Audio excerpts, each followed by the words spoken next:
Prepare for prayer. Prepare for your prayer time with Adonai. Prepare for it. Do we just drop and pray, or do we say, Lord, okay, these are things that I'm going to bring before the Father. I want to make sure that on the inside of me, there is whatever is on inside of me that is hindering prayer. Lord, let me deal with these things right now so that when I come before you, I can be as what I am to be, Lord. Todah Rabbah, Father. Prepare before davening, giving our minds and hearts over to Him, getting them aligned with the essence of what we're about to do. When we ask HaShem to sweeten the words of your Torah in our mouth, as we speak Torah from our mouths, we should feel the desire to worship and pray. That should be a checkpoint for you.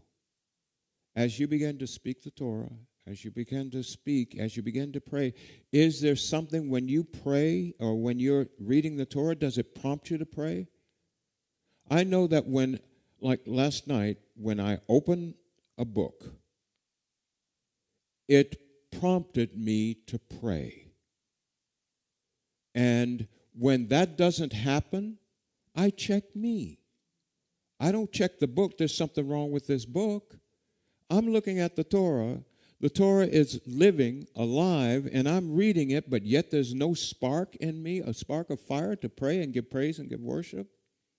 No. Our prayer life must give us the understanding that the Torah was given to us as Jews. We're responsible for being the light of that Torah. That is our covenant. As we study and we learn Torah, we should greet each day with the profound knowledge that the very words of the Torah of our mouths are purposed for the earth. Tikkun olam, preparing or repairing the earth. How many times have we talked about getting out of here? How many times have we talked about trying to figure out when the Moshiach is going to come? Instead of dealing with today, how can I repair and do what HaShem has put me here to do? What is my job here daily? Okay? Repair the fabric of the earth as HaShem planned it. We take part in this with every word. And there should be a pride in us. There should be a pride in us in everything that we do when it comes to the Torah. I know it is for me. I know that when I read the Torah, I have a desire to learn more. I know that when I'm praying, I have a desire to know more. And it seems like when I've been studying and studying and studying things that are mundane, I'm able to elevate.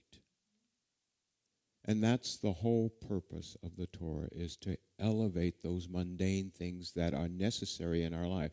Believe it or not, ladies and gentlemen, there are mundane things in our lives that are necessary.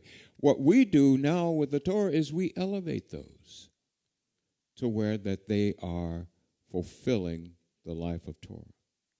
And we can gain more from them. We also spoke about Lashon Hara. We also spoke about Rechelesh. We have seen a great deal of, participated in a great deal of Lashon Hara. Lashon Hara, evil speech, gossip, okay? Killing the reputation of another person. The Torah considers this as murder. Killing the reputation of a person is the same as murder. We just didn't use a gun or a physical thing. We used the most powerful instrument in the universe, our tongue. And then the sickness of Rakelesh, peddling of Lashon Hara. Think about the sickness that is in the earth right now of people going from place to place looking to peddle Lashon Hara.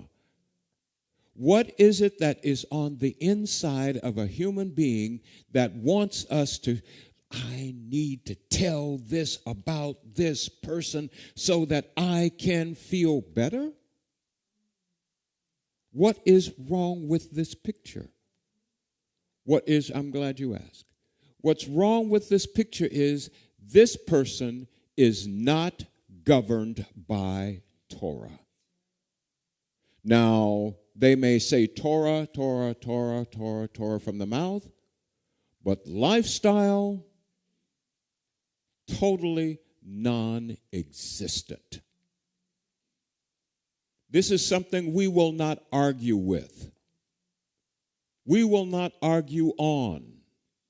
It is not our job to argue the Torah with anyone.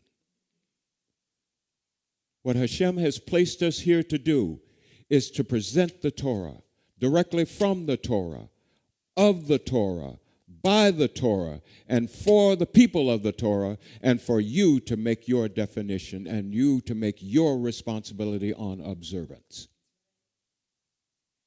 If you will look at the definitive operation of the Torah that has not changed, that will not change, the Torah has nothing in itself to understand how to change. It's like HaShem said, okay, here's this. It will always be this. I've removed from it any form of remembrance on how to change. So why would we expect HaShem to change? Ladies and gentlemen, please. This is why we spent so much time on Lashon Hara and Rehelish. Because if you are spending time talking about others, every word you have spoken about someone else, you've given the heavenly prosecutor to speak against. And then turn around and speak against yourself. And who's the heavenly prosecutor? Hasatan himself. Cursed be he. So the words that you spoke against that person, you've given to him to speak. What have you done? What are you doing? Suicide. You have killed, you have murdered, you have killed a generation. Please. Every day has been called as a witness to how we use Torah in Tikkun Olam. What have you done today to repair the earth? What have we done today to bring life into the earth? What have we done?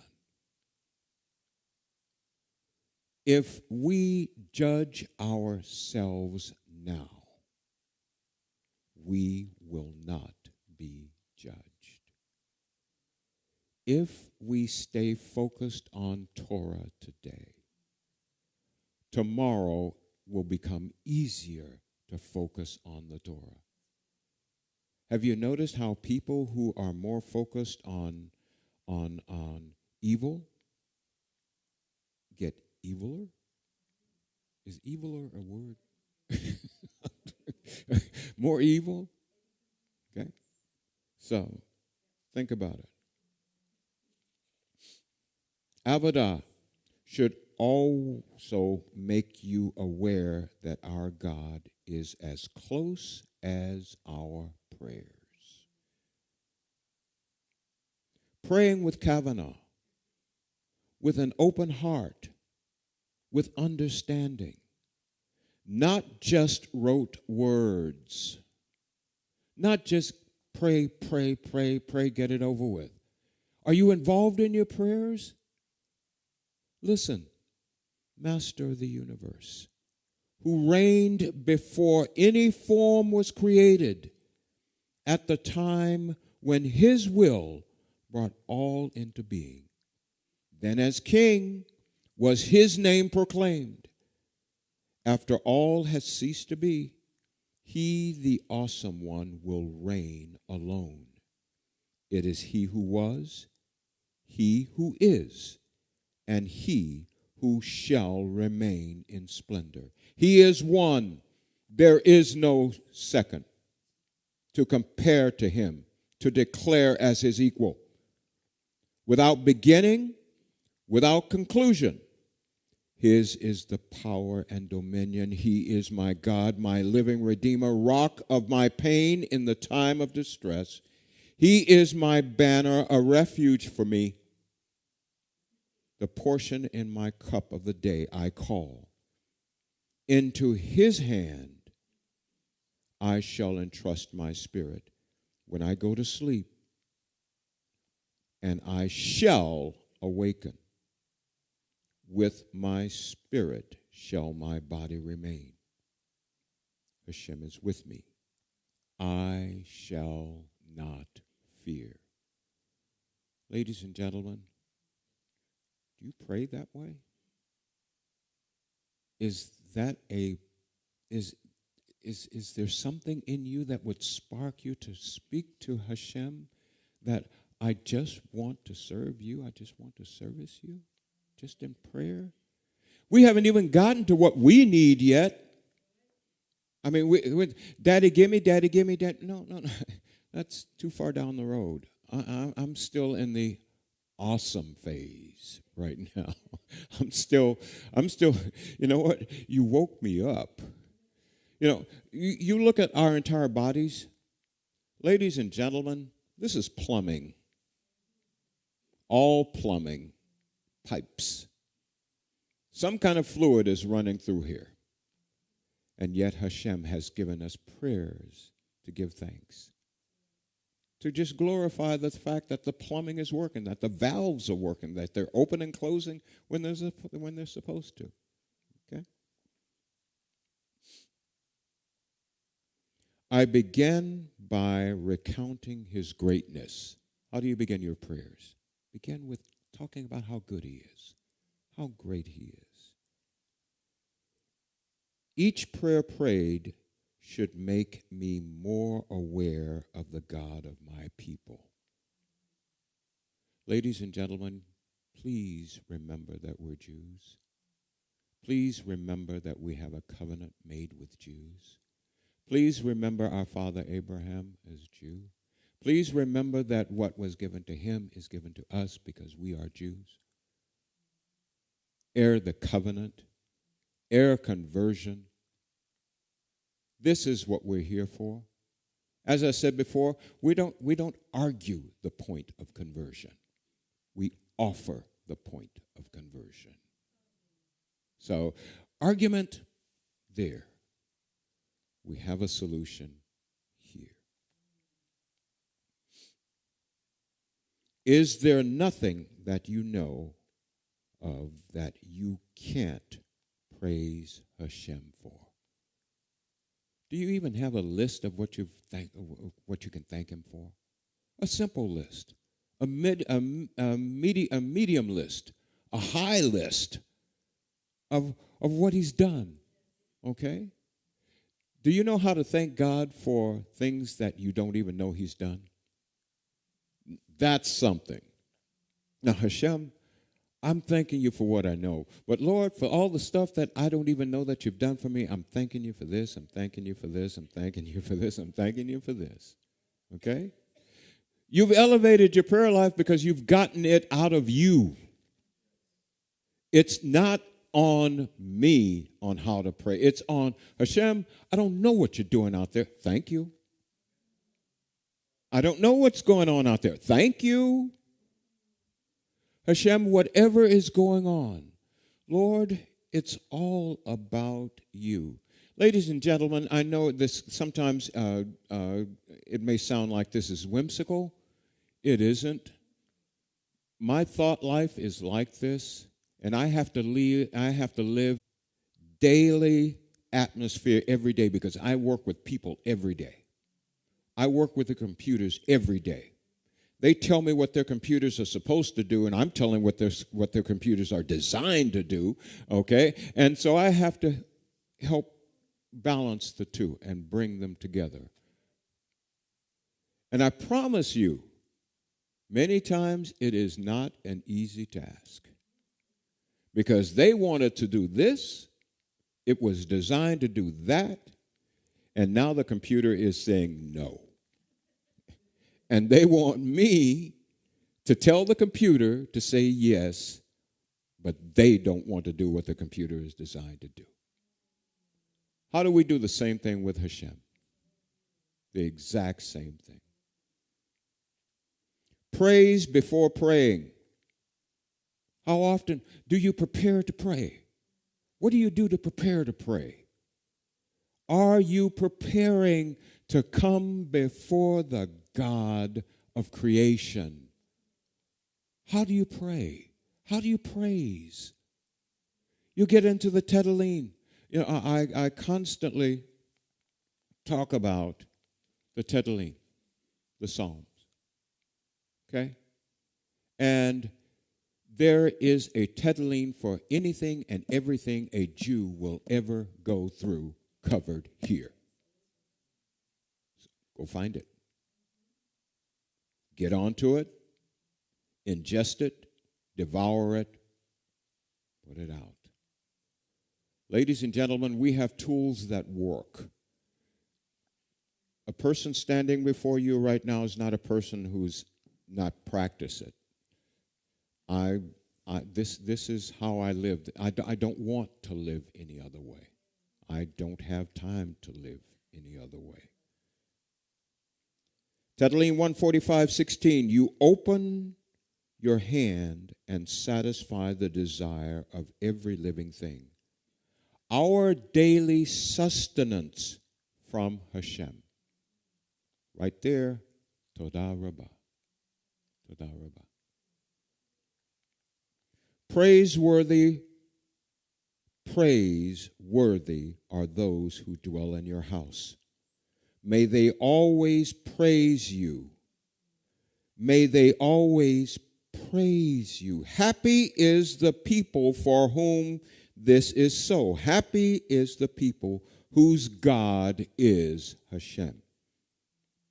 This psalm belongs to every Jew. And of course, that's Tedelim 144:15. So I've spoken about these things, and this is the last class of Avodah, and we're talking about how we service our God. Servicing our God is about prayer. Do a pulse on your prayer life. Is the majority of your prayer on give me, give me, give me? Or is the majority of your prayer life on thank you, thank you, thank you? Because I promise you, if your prayer life shifts according to presenting yourself before a king, the king of kings, above any other king, that you present yourself before him in that type of royal manner, other things are going to be taken care of. So, Mishpachah, Class 6 of Avodah is the culmination of these classes. The connotation that, well, I won't say connotation, but the avenue of becoming a Jew is all about making a decision. Your decision is going to be made on the Torah, what you've heard here in the 3 classes. We welcome question. Not